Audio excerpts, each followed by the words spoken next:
겨울 햇살이 도서관 창문을 통해 비스듬히 들어오던 오후 3시. 성호는 언제나처럼 도서관 구석 자리에 앉아 신문을 펼쳤다. 72세의 나이에도 여전히 반듯한 자세로 앉은 그의 모습은 마치 평생 교단에 서온 교사의 품격을 그대로 간직하고 있었다. 여보, 오늘도 도서관 가시나요? 3년 전까지만 해도 아내 순자가 늘 물어보던 말이었다. 그때는 당연하다는 듯 고개를 끄덕이며 나서곤 했지만 이제는 그 물음도 대답도 모두 혼자만의 것이 되어버렸다. 성호는 신문 첫 면을 천천히 읽어내려갔다. 경제면, 사회면, 문화면. 순서대로 읽는 것이 40년간 지켜온 그의 습관이었다. 아내가 살아있을 때도 혼자가 된 지금도 변하지 않았다. 실례합니다만. 갑자기 들려온 목소리에 성호는 고개를 들었다. 옆자리에 앉은 여인이 조심스럽게 말을 걸고 있었다. 흰머리를 단정하게 틀어올린 모습이 품이 있어 보였다. 나이는 자신보다 조금 어려 보였지만 얼굴에 깊게 패인 주름들이 긴 세월을 말해주고 있었다. 신문 다 읽으시면 돌려보시겠어요? 오늘 것을 못 봤거든요. 그 순간 성호의 손이 미묘하게 떨렸다. 목소리가 너무나 익숙했다. 높지도 낮지도 않은 온화한 톤, 끄틈을 살짝 올리는 말투까지. 마치 3년 전까지 매일 들었던 그 목소리 같았다. 아, 네. 물론이지요. 성호는 당황한 마음을 애써 진정시키며 대답했다. 여인을 다시 바라보니 목소리뿐만 아니라 미소 짓는 모습도 어디선가 본 듯했다. 입꼬리가 살짝 올라가며 눈가에 잔주름이 생기는 모습이. 감사합니다. 저는 매일 이 시간에 여기 와서 책을 읽는데 어르신도 자주 뵈네요. 아, 그렇습니까? 저도 거의 매일. 습관이 되어버렸네요. 성호는 신문을 접으며 대답했다. 사실 도서관에 나오는 이유는 집에 혼자 있기 싫어서였다. 아내가 떠난 후 너무 조용해진 집은 때로는 견디기 힘들 정도로 적막했다. 그래서 사람들의 기척이나마 느낄 수 있는 도서관이 그에게는 피난처 같은 곳이었다. 혹시 이 자리가 어르신 자리였나요? 그렇다면 양보할게요. 아니에요, 아니에요. 딱히 정해진 자리는 아니니까요. 성호는 급히 손을 저었다. 사실 그 자리는 아내와 함께 자주 앉던 곳이었다. 순자는 늘 창가 쪽을 좋아했고 성호는 그 옆자리에 앉아 신문을 읽곤 했다. 아내가 세상을 떠난 후에도 그 자리를 고집하는 것은 어쩌면 그녀의 흔적을 붙잡고 있고 싶어서였을지도 모른다. 책 읽기 좋은 자리예요. 햇살도 적당하고. 여인이 창밖을 바라보며 말했다. 그 순간 성호는 또 한 번 놀랐다. 아내 순자도 늘 같은 말을 했었다. 여보, 이 자리가 책 읽기에 제일 좋아. 햇살이 딱 좋잖아. 그러게요. 제 아내도 그런 말을 자주 했었는데. 말을 하다가 성호는 멈췄다. 낯선 사람에게 굳이 사적인 이야기를 할 필요가 있을까 싶었다. 아, 죄송합니다. 괜한 말씀을. 아니에요. 혹시 사별하셨나요? 여인의 목소리에는 따뜻한 위로가 담겨 있었다. 성호는 고개를 끄덕였다. 3년 전에 갑작스럽게 떠났어요. 그러셨군요. 저도 5년 전에 남편을 떠나보냈어요. 잠시 침묵이 흘렀다. 도서관의 고요함 속에서 두 사람은 각자의 상실을 되새기고 있었다. 성호는 신문을 여인에게 건네며 말했다. 신문이요. 천천히 보세요. 고맙습니다. 참, 저는 정희예요. 성호입니다. 반갑습니다. 정희. 성호는 그 이름을 속으로 되뇌었다. 왠지 모르게 친숙한 느낌이 드는 이름이었다. 정희는 신문을 받아들며 미소 지었고 그 미소를 본 성호는 또 한 번 가슴이 뛰는 것을 느꼈다. 눈이 웃을 때 생기는 잔주름의 모양까지 너무나 닮아 있었다. 다음 날 성호는 평소보다 일찍 도서관에 도착했다. 왜인지 모르게 어제 만난 정이라는 여인이 자꾸 머릿속에 떠올랐다. 밤새 잠을 설쳤고 새벽부터 일어나 이런저런 집안일을 하다가 결국 도서관으로 발걸음을 옮겼다. 오후 2시 30분. 평소보다 30분 일찍 도착한 성호는 어제와 같은 자리에 앉아 책을 펼쳤다. 오늘은 신문 대신 시집을 가져왔다. 아내가 생전에 좋아했던 박목월의 시집이었다. 어제보다 일찍 오셨네요. 뒤에서 들려온 목소리에 성호는 깜짝 놀라 뒤를 돌아봤다. 정희가 미소를 지으며 서 있었다. 아, 정혜 씨. 안녕하세요. 시집을 읽고 계시네요. 혹시 박목월 시인이신가요? 정희가 성호의 책을 보며 물었다. 성호는 깜짝 놀라 책을 다시 바라봤다. 어떻게 하셨어요? 저도 박목월 시인을 좋아해요. 나그네라는 시를 특히 좋아하거든요. 성호의 눈이 커졌다. 나그네는 아내 순자가 가장 좋아하던 시였다. 결혼 기념일마다 그 시를 낭송해주곤 했던 기억이 떠올랐다. 정말 우연이네요. 제 아내도 그 시를 참 좋아했거든요. 그러셨군요. 강나루 건너서 밀밭길을 처음 들었을 때부터 마음에 와 닿았어요. 정희가 시의 첫 구절을 읊자 성호는 숨이 멎을 것 같았다. 순자와 똑같은 감상, 똑같은 취향. 이런 우연이 있을 수 있을까? 혹시 차 한잔 하시겠어요? 도서관 옆에 작은 찻집이 있거든요. 성호는 자신도 모르게 제안을 하고 있었다. 평소 같으면 절대 하지 않을 제안이었다. 3년간 누구와도 개인적인 만남을 갖지 않았던 그였는데. 좋아요. 저도 차 한 잔이 마시고 싶었어요. 찻집은 도서관에서 걸어서 5분 거리에 있는 조용한 곳이었다. 성호와 정희는 창가 자리에 앉아 따뜻한 차를 주문했다. 보이차 주세요. 정희가 말했다. 저도 보이차로. 성호는 또 한 번 놀랐다. 순자가 가장 좋아하던 차가 보이차였다. 몸에도 좋고 마음도 편해진다며 늘 보이차를 고집했던 아내의 모습이 떠올랐다. 보이차를 좋아하시는군요. 네, 오래전부터 즐겨 마셨어요. 몸에도 좋고 마음도 편해져서. 똑같은 말이었다. 성호는 찻잔을 든 손이 미묘하게 떨리는 것을 느꼈다. 정혜 씨는 어디서 사시나요? 청담동이요. 작은 아파트에서 혼자 살고 있어요. 성호 씨는요? 저는 강남구 대치동이에요. 아내와 함께 살던 집에서. 그렇군요. 가까운 곳에 사네요. 대화는 자연스럽게 이어졌다. 정희는 평생 초등학교 교사로 일했다고 했다. 성호도 같은 직업이었다는 것을 알고 두 사람은 놀라워했다. 교직에 대한 추억, 아이들에 대한 애정, 은퇴 후의 생활. 모든 것이 비슷했다. 혹시 어릴 때 살던 곳이 어디세요? 성호가 조심스럽게 물었다. 너무 많은 공통점이 우연치고는 이상했다. 잘 모르겠어요. 사실 저는 어릴 때 입양되었거든요. 정희의 표정이 조금 어두워졌다. 입양을. 네, 생후 6개월 때 지금의 부모님께 입양되었다고 해요. 친부모에 대해서는 전혀 아는 게 없어요.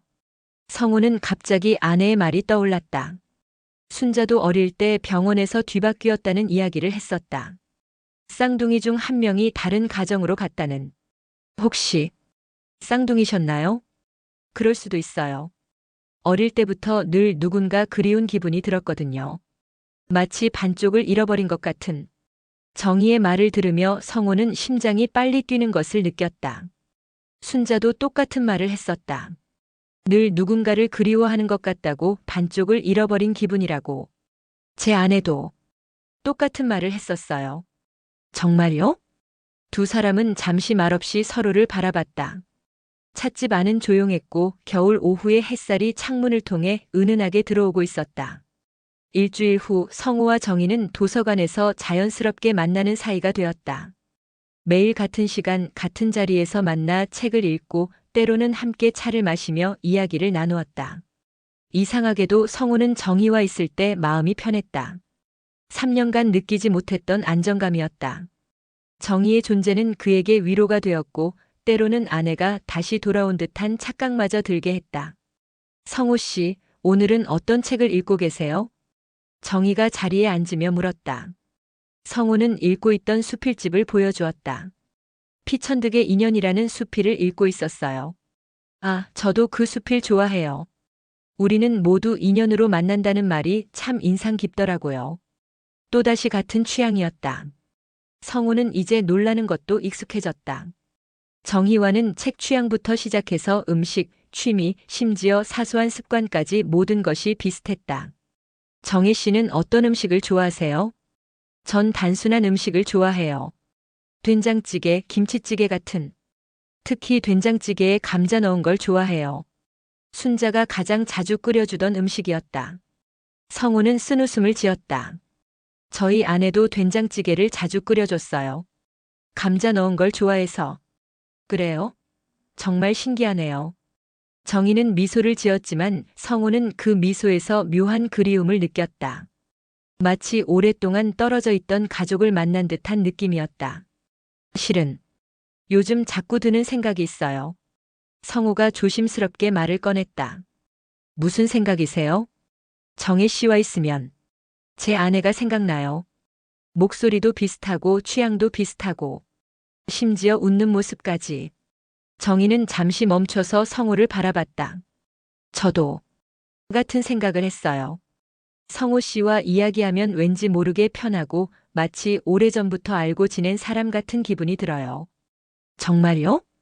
네. 그리고 이상한 게 성우 씨 이야기를 들으면 제가 겪어보지 못한 일들인데도 왠지 그리운 느낌이 들어요. 두 사람은 잠시 조용히 앉아 있었다. 도서관 안에 시계 소리만이 똑딱똑딱 울리고 있었다. 혹시 정혜 씨께서 입양되셨다고 하셨는데 어떤 병원에서 태어나셨는지 아세요? 잘 모르겠어요. 양부모님께서도 자세한 건 모르신다고 하셨거든요. 다만 서울의 한 종합병원이었다고만. 혹시 세브란스 병원은 아닐까요? 성우의 질문에 정희는 깜짝 놀라며 그를 쳐다봤다. 어떻게? 제 아내가 세브란스 병원에서 태어났어요. 그리고 쌍둥이였는데 한 명이 다른 가정으로 갔다고 들었거든요. 정희의 얼굴이 창백해졌다. 설마. 저도 확실하지 않아요. 하지만 너무 많은 것이 비슷해서. 성우는 주머니에서 낡은 지갑을 꺼내 아내의 사진을 보여주었다. 30대 때의 순자 사진이었다. 정희는 사진을 보자마자 입을 막고 숨을 몰아쉬었다. 이건 저예요. 네. 이 사진 속 여자. 젊었을 때의 제 모습이에요. 두 사람은 서로를 바라보며 말을 잃었다. 도서관의 고요함 속에서 그들은 운명의 시를 천천히 풀어가고 있었다. 그날 밤 성우는 잠을 이룰 수 없었다. 정희가 순자의 사진을 보고 보인 반응이 자꾸 머릿속에 맴돌았다. 이건 저예요. 그 말이 계속 귓가에 울렸다.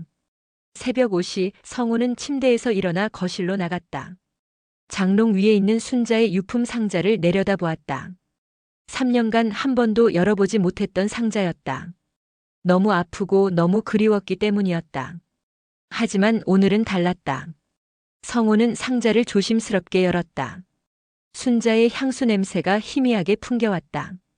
상자 안에는 순자의 일기장, 편지들, 그리고 여러 장의 사진들이 들어있었다. 성우는 사진들을 하나씩 꺼내보기 시작했다. 신혼 시절 사진, 여행 사진, 가족 사진들. 그런데 맨 아래에서 낡은 흑백 사진 한 장이 나왔다. 어린아이 2명이 나란히 찍힌 사진이었다. 한 명은 분명 어린 시절의 순자였다. 그런데 옆에 아이는. 성우는 사진을 자세히 들여다봤다. 얼굴이 순자와 판박이었다. 사진 뒷면에는 희미한 글씨가 적혀 있었다. 순자 정혜 마이너스 1952년 겨울. 성우의 손이 떨렸다. 정희. 그 이름이 사진에 적혀 있었다. 순자와 함께 찍힌 어린아이의 이름이 정희였다. 이럴 수가. 성우는 사진을 들고 소파에 주저앉았다. 머리가 복잡했다. 이 사진이 진짜라면 정희는 정말로 순자의 쌍둥이 언니일 수도 있었다. 어릴 때 헤어진. 성우는 급히 전화기를 들었다가 다시 내려놓았다. 새벽 5시에 전화를 할 수는 없었다. 하루 종일 기다려야 했다. 그날 오후 성우는 평소보다 일찍 도서관에 갔다. 정희가 올 때까지 기다렸다가 이 사진을 보여주고 싶었다. 오후 3시 정각 정희가 도서관에 들어왔다. 성우는 그녀를 보자마자 일어섰다. 정혜 씨, 급히 보여드리고 싶은 게 있어요. 무엇을요? 성우는 조심스럽게 사진을 꺼내 정희에게 보여주었다. 정희는 사진을 보자마자 얼굴이 하얗게 변했다.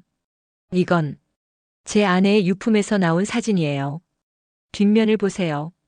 정희는 떨리는 손으로 사진을 뒤집어 보았다. 순자 정의 -1952년 겨울이라고 적힌 글씨를 보자 그녀는 눈물을 흘리기 시작했다. 저도 이런 사진이 있어요. 정희는 핸드백에서 비슷한 사진을 꺼냈다. 같은 날 찍힌 것으로 보이는 사진이었지만 정희의 사진에는 순자만 나와 있었다. 뒷면에는 언니에게라고 적혀 있었다. 양어머니께서 주신 거예요. 친언니가 있다고 언젠가 만날 수 있을 거라고 하시면서 두 사람은 도서관 구석에 앉아 사진을 비교해 보았다. 모든 것이 일치했다. 배경, 옷, 그리고 두 아이의 얼굴. 그럼 순자 씨가 제 친언니였다는 말인가요? 정희의 목소리가 떨렸다. 그런 것 같아요. 어쩐지 처음 만났을 때부터 너무 익숙하다고 생각했어요. 성호도 울먹이는 목소리로 대답했다. 그럼 저는 언니를 평생 그리워하면서도 만나지 못하고 언니가 세상을 떠난 후에야 언니의 남편을 만난 건가요? 정희는 고개를 숙이고 눈물을 흘렸다. 성호도 눈시울이 붉어졌다. 정혜 씨, 왜 이렇게 늦었을까요? 언니가 살아있을 때 만났다면. 두 사람은 한동안 말없이 앉아 있었다. 기쁨과 슬픔이 동시에 밀려오는 복잡한 감정이었다. 잃어버린 가족을 찾는 기쁨과 너무 늦게 찾았다는 아쉬움이 교차했다. 하지만 지금이라도 만난 게 다행이에요. 성호가 조용히 말했다. 그렇죠. 언니를 닮은 성호 씨를 만난 것도 어쩌면 언니가 주선한 일일지도 모르겠어요. 정희는 눈물을 닦으며 미소를 지었다. 그 미소가 순자와 너무나 닮아서 성호는 또 한 번 가슴이 뭉클해졌다. 다음 날 성호와 정희는 진실을 확인하기 위해 세브란스 병원을 찾아갔다.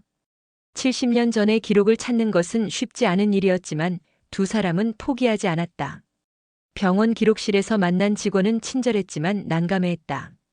1952년 기록이라. 너무 오래된 자료라서 대부분 보관되지 않고 있어요. 하지만 출생신고서, 사본이나 입양 관련 서류가 남아있을 수도 있으니까 찾아볼게요. 1시간을 기다린 후 직원이 낡은 파일을 들고 나왔다. 다행히 1952년 12월 출생 기록 중에 해당하는 것을 찾았어요. 쌍둥이로 태어난 여아둘, 한 명은 박순자, 한 명은 박정희로 기록되어 있네요. 정희는 자신의 출생명이 박정희였다는 사실을 그때 처음 알았다. 입양되면서 성이 바뀌었던 것이다. 부모님 성함도 나와 있나요? 네, 아버지는 박태수, 어머니는 김영자로 기록되어 있어요. 하지만 특이한 점이 있네요.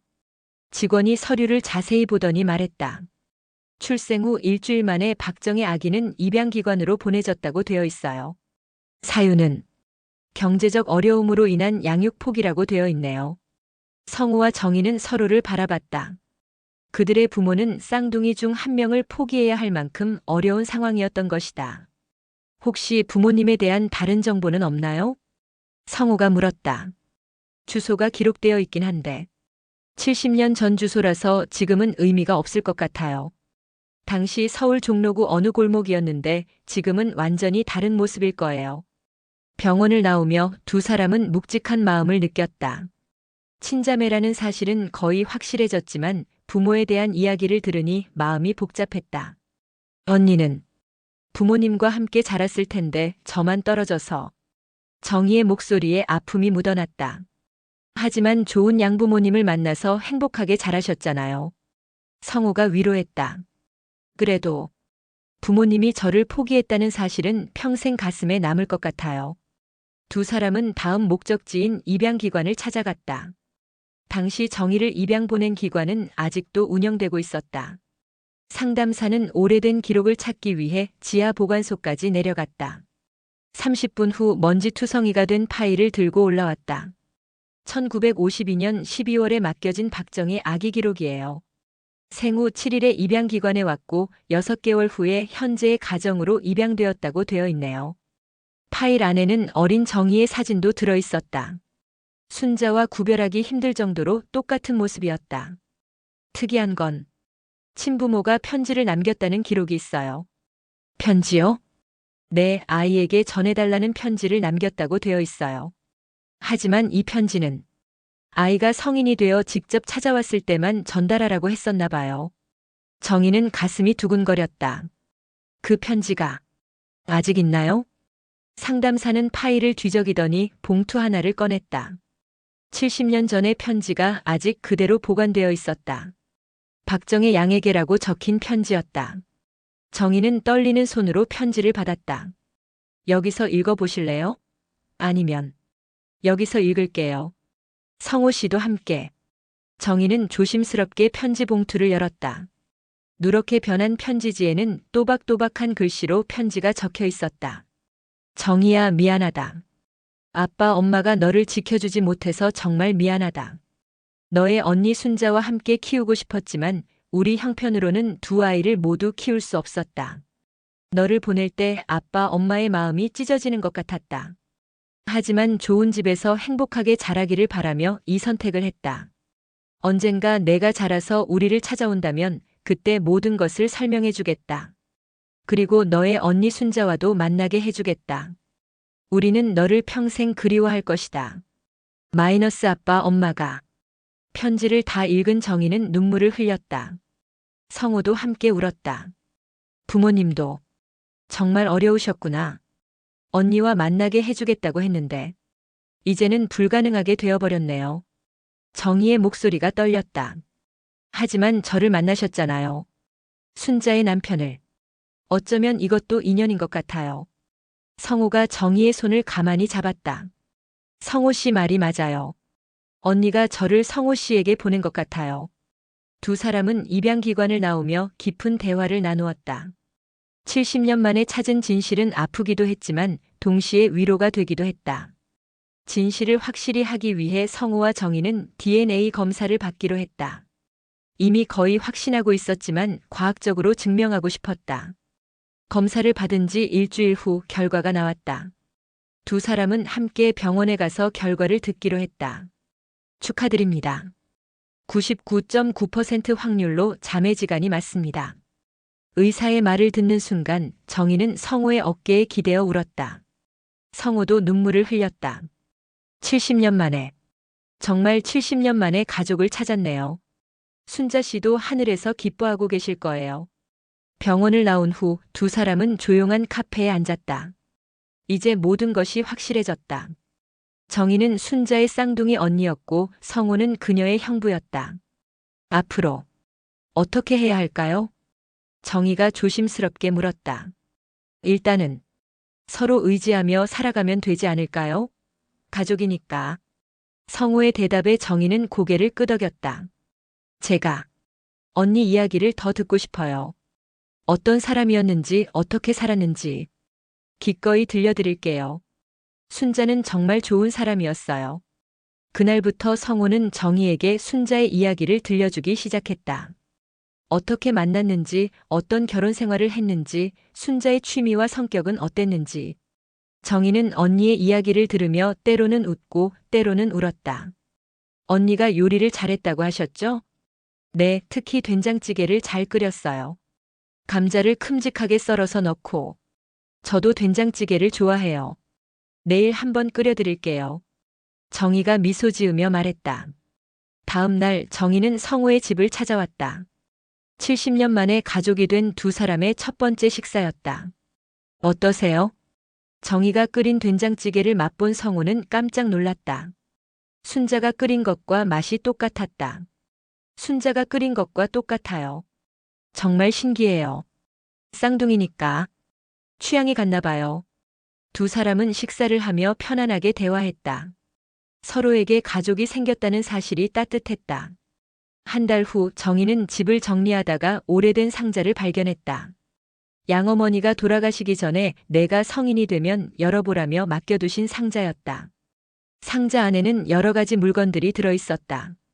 그 중에서 가장 눈에 띄는 것은 낡은 엽서 한 장이었다. 엽서에는 이렇게 적혀 있었다. 정희에게. 언니 순자가 쓴다. 너를 모르고 살아왔지만 마음 한구석에는 늘 누군가가 있는 것 같았다. 어쩌면 그게 너였을지도 모르겠다. 세상 어딘가에서 너도 나를 그리워하고 있을까? 우리는 꼭 만나게 될 거야. 그때까지 건강하게 살아가자. 마이너스 1980년 여름 순자가. 정희는 엽서를 읽고 또 읽으며 눈물을 흘렸다. 언니가 자신을 그리워했다는 사실이 너무 감동적이었다. 급히 성호에게 전화를 걸었다. 성호 씨, 언니가 저에게 보낸 엽서를 찾았어요.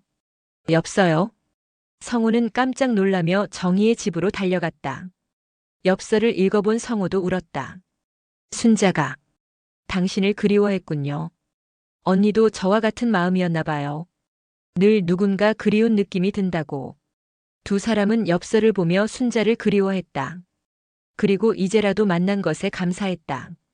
이 엽서는 언제 쓴 걸까요? 1980년이라고 되어 있네요. 순자가 28살 때. 우리 결혼하기 2년 전이에요. 성호는 그때의 순자를 떠올렸다. 결혼 전 순자는 가끔 멍하니 창밖을 바라보며 누군가를 그리워하는 듯한 표정을 지었다. 이제야 그 이유를 알 것 같았다. 언니가 저를 찾으려고 했었나 봐요. 정희는 엽서 뒷면을 보더니 작은 글씨를 발견했다. 입양기관에 문의했으나 개인정보 보호로 알려줄 수 없다고 함. 언젠가 내가 먼저 찾아오기를 기다린다. 순자는 정희를 찾으려고 노력했지만 실패했던 것이다. 그리고 언젠가 만날 날을 기다리며 살았던 것이다. 언니와 저는 평생 서로를 그리워하며 살았구나. 정희의 목소리에는 깊은 슬픔과 동시에 따뜻함이 묻어났다. 하지만 이제 만났잖아요. 비록 순자는 떠났지만 저를 통해서라도. 성호가 정희의 손을 잡았다. 성호 씨, 저희가 만난 것도 언니의 뜻인 것 같아요. 저도 그렇게 생각해요. 순자가 우리를 만나게 해준 것 같아요. 그날 밤 두 사람은 순자의 추억이 담긴 사진들을 함께 보며 이야기했다. 정희는 언니의 모습을 통해 자신이 살지 못한 인생을 보는 것 같았고, 성호는 정희를 통해 순자의 또 다른 모습을 발견하는 것 같았다. 6개월이 지났다. 성호와 정희는 이제 진짜 가족이 되었다. 매일 도서관에서 만나고 함께 식사하고 서로의 안부를 챙기며 살았다. 정희는 성호에게 순자를 대신할 수 없다는 것을 알고 있었다. 그리고 성호도 정희에게 순자의 모습을 기대하지 않았다. 그들은 각자 독립된 존재로서 새로운 관계를 만들어가고 있었다. 성호 씨, 오늘은 무슨 책을 읽고 계세요? 여전히 도서관 같은 자리에서 만나는 두 사람. 이제는 자연스러운 일상이 되었다. 오늘은 산문집을 읽고 있어요. 정혜 씨는요? 저는 요리책을 보고 있어요. 성호 씨께 새로운 요리를 해드리고 싶어서요. 정희의 미소는 순자와 닮아 있었지만 이제 성호에게는 정희만의 고유한 미소로 다가왔다. 고맙습니다. 하지만 무리하지 마세요. 무리가 아니에요. 가족이니까요. 두 사람은 나란히 앉아 책을 읽었다. 창밖으로는 봄 햇살이 따뜻하게 들어오고 있었다. 정혜 씨. 네. 제가 처음 당신을 만났을 때는 순자를 그리워하는 마음이었어요. 정희는 책에서 고개를 들고 성호를 바라봤다. 하지만 지금은 정혜 씨 자체가 소중해요. 순자의 언니가 아니라 그냥 정혜 씨가요. 정희의 눈에 눈물이 맺혔다. 저도 처음엔 언니를 그리워하는 마음으로 성호 씨를 만났어요. 하지만 지금은 성호 씨가 제게 정말 소중한 사람이에요. 두 사람은 잠시 말없이 서로를 바라봤다. 도서관의 조용한 오후 따뜻한 햇살 아래에서 우리 참 신기한 인연이죠? 정희가 미소 지으며 말했다. 그렇죠. 순자가 우리를 만나게 해준 것 같아요. 언니가 하늘에서 우리를 보며 웃고 있을 것 같아요. 성호는 고개를 끄덕였다. 창밖으로 보이는 하늘이 유난히 맑고 파랬다. 정혜 씨, 앞으로도 이렇게 함께 해주실 거죠? 물론이에요. 우리는 가족이니까요. 두 사람은 다시 책을 펼쳤다. 같은 자리, 같은 시간, 하지만 이제는 더 이상 외롭지 않았다. 서로에게 가족이 생겼고 순자의 사랑이 이어져 내려오고 있었다. 도서관의 시계가 사실을 가리켰다. 곧 차를 마시러 갈 시간이었다. 성호와 정희는 서로를 바라보며 미소 지었다. 70년의 이별 끝에 만난 가족. 3년의 슬픔 끝에 찾은 위로. 그들의 이야기는 이제 새로운 시작을 맞고 있었다. 1년 후 성호와 정희는 순자의 묘소를 함께 찾았다. 정희가 처음으로 언니를 만나는 순간이었다. 언니, 저예요. 정희예요. 70년 만에 왔어요. 정희는 묘비 앞에서 조용히 말했다. 성호 씨도 잘 만났어요. 언니가 보내주신 거죠? 고마워요, 언니. 성호는 순자의 묘비에 꽃을 놓으며 속으로 말했다. 순자야, 고마워. 정희 씨를 보내줘서 고마워. 이제 나도 외롭지 않아. 바람이 살랑 불어와 두 사람의 머리카락을 부드럽게 스쳤다. 마치 순자가 그들을 축복하는 것 같았다. 성우와 정희는 손을 잡고 묘소를 떠났다. 그들 앞에는 함께할 새로운 시간들이 기다리고 있었다.